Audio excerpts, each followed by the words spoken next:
Asteroides, volcanes y falta de oxígeno resultan solo unas de las cuestiones que estuvieron casi a punto de eliminar la existencia en nuestro mundo. Contra todo destino, los humanos nos las ingeniamos para persistir. Pero ¿cómo fue que pasamos desde un puñado de compuestos a controlar el planeta? Hoy te conducimos en un recorrido a través del periodo para investigar la sorprendente evolución humana. Acá ocurrió algo totalmente extraordinario. Y no estoy mencionando el Big Bang. Me refiero a la abiogénesis, la emergencia de existencia a partir de materia muerta. Imagina un caldo burbujeante de líquido con amoníaco, metano e hidrógeno que podría estar cocinándose dentro de una chimenea volcánica en lo profundo del océano. En vez de pimienta, la madre naturaleza quizá prefirió añadir sulfuro, níquel y hierro a esa mezcla que siguió calentando la piedra fundida que estaba debajo.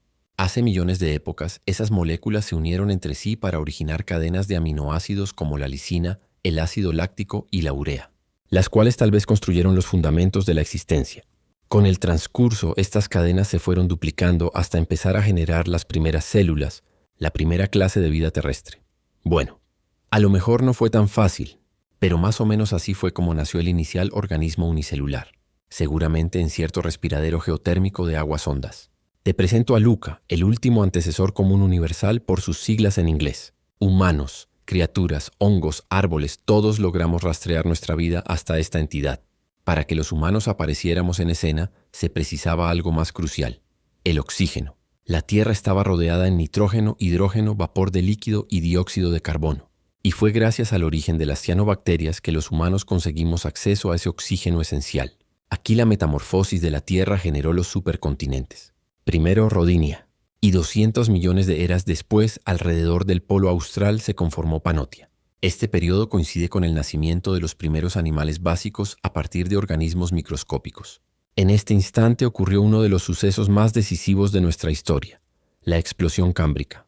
En breves frases, fue cuando cientos de criaturas diversas ocuparon la escena biológica, sembrando los orígenes de todos los seres relevantes reconocidos hasta ahora, incluyéndote. Los dinosaurios controlaron la Tierra durante siglos y resistieron a varias extinciones. No obstante, hace 66 millones de épocas su fortuna terminó cuando un meteorito golpeó sobre la Tierra, impactando lo que hoy denominamos la península de Yucatán en México. Esparció toneladas de restos que bloquearon la luz del astro, lo que provocó en el fin de los dinosaurios. Un episodio que hoy en día parece hasta mínimo, pero esta desaparición fue la que permitió que los mamíferos conquistaran la cima del dominio animal. Dentro de esos mamíferos se cuentan a los diminutos y velludos precursores de todos los primates. Y es extraño que aquellos primates antiguos se parecían más a los roedores pequeños de ahora. Habitaron y se multiplicaron en nichos ambientales concretos gracias a una dieta mixta de frutos e insectos. Y continuaron transformándose, ampliando tanto sus tamaños como sus cerebros. Tras millones de épocas de evolución, se avistaron los primeros simios en África, Asia y Sudamérica. Y prosiguió su progreso dando otro enorme salto de millones de periodos, diversificando el linaje del orangután. Y pronto llegaría nuestro momento. Aquí fue cuando el antepasado común de los chimpancés y los humanos, a veces nombrado humancé, se dividió en dos ramas. Por bastantes eras, los biólogos creyeron que tal división había sido inmediata, pero estaban errados. Esas dos líneas siguieron mezclándose entre sí, transfiriendo genes durante millones de épocas. Lo más posible es que ambas especies hayan tardado 4 millones en separarse del todo. Incluso hoy, los humanos compartimos entre 98% y el 99% de nuestros genes con los chimpancés. El género humano se definió hace unos 5 o 6 millones de periodos, aunque nuestros precursores seguían siendo simios. Quizás hayas escuchado hablar de Lucy, nuestra antecesora que existió hace 3,2 millones de eras en Etiopía. Su cerebro era diminuto, similar al del chimpancé. La receta para un cerebro más amplio estaba por llegar. Y Lucy poseía brazos largos, quizá porque se la pasaba balanceándose de una rama hacia otra. Pero hubo un rasgo esencial que distinguió a los humanos arcaicos, como Lucy, de los simios. Se hicieron erguidos.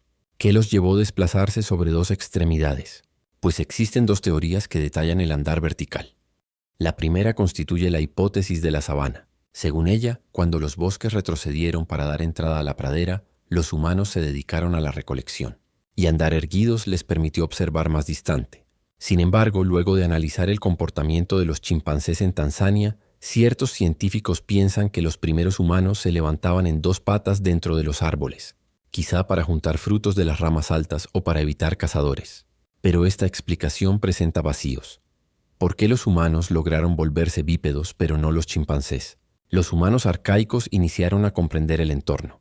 Sus cerebros fueron desarrollándose y produjeron las primeras herramientas. La especie causante, el Homo habilis, que talló rocas para usarlas como utensilios.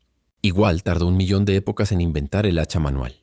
Los antropólogos no suponen que los humanos antiguos fueran cazadores crueles, más bien carroñeros que se nutrían de las sobras que dejaban otros seres. Las herramientas les servían para partir huesos y extraer de allí el nutritivo tuétano. Y en un día afortunado podían ingerir una cebra, un elefante o un búfalo, pero eran principalmente vegetarianos. No debe extrañarnos que estos ancestros remotos hayan sido poco atrevidos. No la tenían sencilla, según los registros fósiles de hace 1 o 2 millones de eras que muestran muertes terribles. Aunque te salvaras de un depredador, la gingivitis podía acabar contigo. Los científicos han concluido, con base en evidencias recolectadas, que un niño podía fallecer de sepsis tras la caída de un diente infantil. Para ese momento, la humanidad obtuvo una destreza fundamental, una que no solo modificaría el curso de la historia, sino que habría puesto en aprietos a los odontólogos recientes. Los humanos aprendieron a dominar el fuego, por ende, a mantenerse calientes, espantar fieras y a cocinar carnes, permitiendo que sus cerebros crecieran de tamaño. Sin embargo, esto también aportaba algunas desventajas. Como ya no necesitaban masticar tanto, sus mandíbulas resultaron más reducidas. Surgieron los dientes torcidos por simple carencia de espacio. Nada más observa en la dentadura de este cavernícola. Está totalmente alineada solo porque tenía una quijada más amplia. Habiendo asegurado el sustento y el uso del fuego, los humanos pudieron mejorar su vivienda. Ya no deseaban habitar en lúgubres y sombrías cuevas y empezaron a levantar hogares. La más antigua proviene de 400.000 años pasados y fue hallada en Francia. Esta también es la época en la que surge el Homo heidelbergensis, una especie humana que a pesar de extinguirse resulta crucial como antecesora de los Homo sapiens, los denisovanos y los neandertales. Entre los 300.000 y 400.000 años atrás, un conjunto de Homo heidelbergensis se desplazó desde África hacia Eurasia. Un subgrupo se mudó hacia Europa occidental y cambiaron en los neandertales. ¿Y cómo eran los romances entre linajes? Te lo explicaré en un instante. Mientras tanto, en África, hace 300.000 años, se iniciaba la lenta evolución de los Homo heidelbergensis en Homo sapiens. Y, tras otros 150.000 años, esa versión primitiva fue experimentando variaciones para transformarse en el humano que reconocemos hoy en día. Los restos fósiles nos dejan contemplar la transición de sus rasgos corporales. El tamaño y forma de la frente, el arco superciliar y la faz fueron cambiando con los siglos. El cráneo del Homo sapiens reciente se volvió más voluminoso y redondeado y con una frente más extensa. En algún instante durante esta transformación entre el arcaico y el actual nació un antepasado femenino. Los expertos modernos le otorgaron el nombre de Eva mitocondrial. Resulta que el ADN de todos y cada uno de nosotros puede remontarse hasta ella. Imagínala como tu tatara progenitora. Y bueno, aunque ya poseíamos fuego, albergue y antecesora, la existencia todavía era dura. Cualquier cosa podía eliminarnos. Una dolencia, pelearse con otros por el cadáver de una jirafa, ataques de distintos depredadores. La expectativa de vida promedio no superaba los 30 años y la población no alcanzaba ni 1.000.000 en todo el mundo. Nuestra frágil subsistencia se vio amenazada en aquel instante por la erupción de un supervolcán que alteró enormemente el clima. África enfrentó condiciones cada vez más áridas. Los Homo sapiens estuvieron casi al borde de desaparecer. Probablemente entre 600 y 10.000 adultos de edad fértil consiguieron sobrevivir.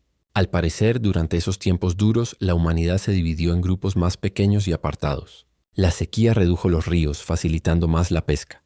Por un largo tiempo, los humanos consumieron más pescado, aunque a la postre, quizás pudieron haberse extinguido, haciendo que estas comunidades emigraran fuera de África. Acá fue cuando los humanos comenzaron a desplazarse fuera del continente africano. La disminución del líquido despejó nuevas sendas permitiendo que, inicialmente, arribaran a Asia. Hace unos 45.000 años ya se encontraban establecidos en Indonesia, Papúa Nueva Guinea y Australia. ¿Recuerdas que te mencioné los romances con denisovanos? En Asia, el Homo sapiens se mezcló con los denisovanos. Como efecto, entre un 3% y 6% de ADN denisovano puede detectarse en varias comunidades asiáticas actuales. El Homo sapiens llegó a Europa por dos trayectorias. Al oriente europeo a través de Turquía, pero también por las orillas del mar Mediterráneo. Allí se cruzó con los neandertales europeos y obtuvieron de ellos genes vinculados con la pigmentación y el cabello. Esas pecas que embellecen la piel de ciertas personas provienen de los neandertales. Cerca de 15.000 épocas atrás, los Homo sapiens se movieron desde Asia hacia América del Norte, ¿Te resulta increíble? Ten presente que la geografía era muy diferente. Aunque los continentes como los conocemos ya se habían consolidado, durante 5.000 años hubo un corredor natural entre Asia y América. Fue mediante el estrecho de Bering y enlazaba Siberia Oriental con Alaska. Y ya en suelo americano, algunos comenzaron a expandirse hacia Sudamérica. Además, en esta época, casualmente ocurrió la desaparición de todas las demás especies Homo. El Homo sapiens fue la única que continuó, aunque no entendemos exactamente por qué. Las investigaciones señalan que pudo deberse a su mayor índice de supervivencia, o a que, por alguna razón, las otras especies simplemente terminaron siendo dominadas. Acá encontramos un gran instante de giro. Los humanos iniciaron a cultivar la tierra y a criar ovejas y vacas. Los primeros agricultores habitaron el creciente fértil, esa franja que hoy llamamos Medio Oriente. Pero no fueron los únicos. Otras sociedades no relacionadas practicaban la agricultura en esa época. Cuando la especie humana se volvió agrícola, su población comenzó a incrementarse mucho más. Para el año 1 de la era presente, ya alcanzábamos unos 170 millones. Luego, en el siglo XIV, tras la devastación por la peste negra que eliminó 50 millones de individuos, éramos 400 millones. Y Europa demoró 2 centurias en recuperar esa cifra de vidas. Es momento de la revolución industrial. El mundo pasó de ser rural y campesino a urbano e industrializado. La población siguió creciendo con rapidez, llegando a los 1.000 millones en 1804. En 2023 superamos los 8.000 millones. Nuestro aumento ha sido acelerado, empleando más y más energía conforme avanza el tiempo. Después del carbón, el petróleo y el gas natural, ¿dependeremos de la energía solar? ¿Y conseguiremos viajar hacia el espacio? ¿Llegaremos a ser una civilización clase B? Pues esa constituye una narración para otro capítulo. Si te agradó el material, suscríbete y dale like. Un saludo.